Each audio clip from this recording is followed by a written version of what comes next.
The Gavins Point Dam in Yankton, South Dakota is most recognizable by its spillway gates, moving water from Lewis and Clark Lake to the Missouri River below. But did you know it also provides power for tens of thousands of homes and businesses? The Gavins Point Dam power plant is home to 3 power generators with roughly 11,000 cubic feet of water a second flowing through each one. KTIV's Katie Koppel recently toured the power plant to learn more. Known for its spillway gates along the Missouri River, the Gavins Point Dam does more than just regulate the river.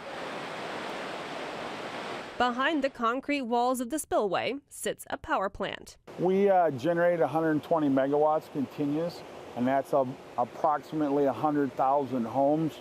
Michael Moose Welch is the operations project manager with the U.S. Army Corps of Engineers at the Gavins Point project. The normal average daily discharge out at Gavins Point is 30,000 cubic feet a second. And in the winter, we'll go down to 13,000 cubic feet a second. At full power generation, 255,000 gallons per second of water passes through the Gavins Point power plant. That's enough to fill 13,000 bathtubs every second. And it's always in operation, even when the spillway gates are closed. With hard hats in tow, Welch took KTIV inside to see how it all worked. So this is generator floor. Donned in mint green paint, the tops of 3 hydropower generators greet us as we walk through the doors. And we have a crane that runs across the top. That's designed if they're ever going to pull these out. The brain power of it all. So this is a control room. These guys work 12-hour shifts.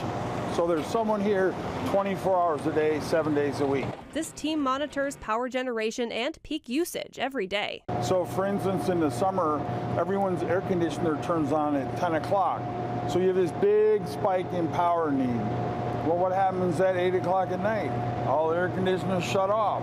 So now the power goes way down. So we can control it instantaneously in the federal hydropower systems. We head deeper inside.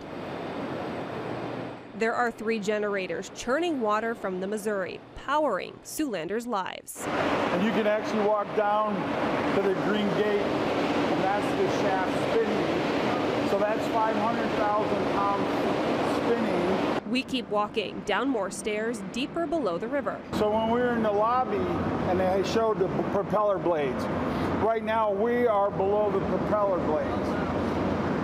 So from here to where it discharges back to the river, the bottom of that is about 20-25 feet. Down a tight tunnel, there's a panel door. It's loud and powerful and cool to the touch. Not expecting that. So then the water comes in, it already pre-rotates, comes through the propeller blade, and then discharges out to going downstream.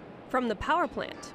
So we're actually in between the power plant and the spillway. Tight hallways and many stairs lead to the top of the spillway gates. A breathtaking view not many get to see.